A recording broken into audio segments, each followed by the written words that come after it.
บายดีพี่น้องป้องไป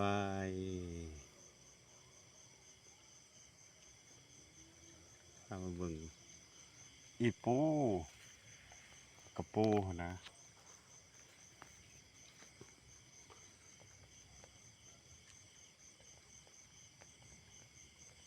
คำคืน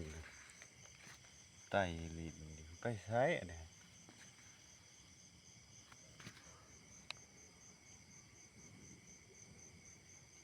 ไปใส่หาคนหักบ่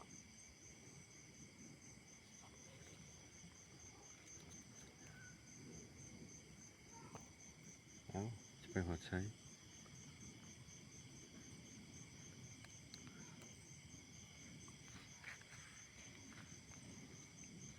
ตีนลาย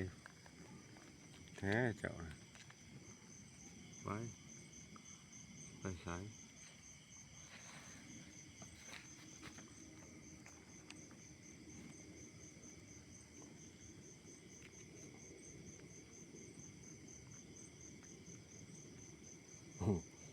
ไปใช้เจ้า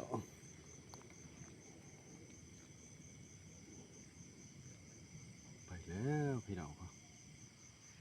หูวะ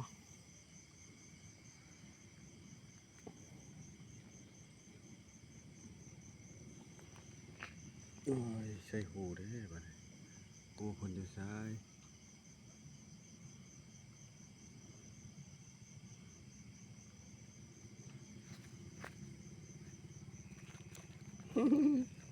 แล่นเลย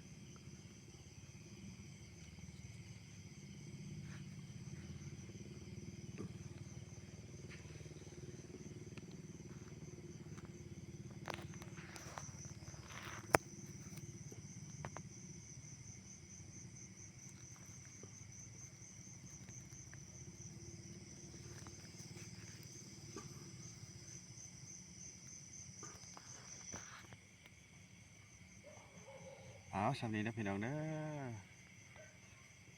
ออกมาหาการเขียดการกบบ่เห็นแต่กระปูไปหูเพิ่นป้องขอมาขอบใจที่เบิ่งที่ชมนำ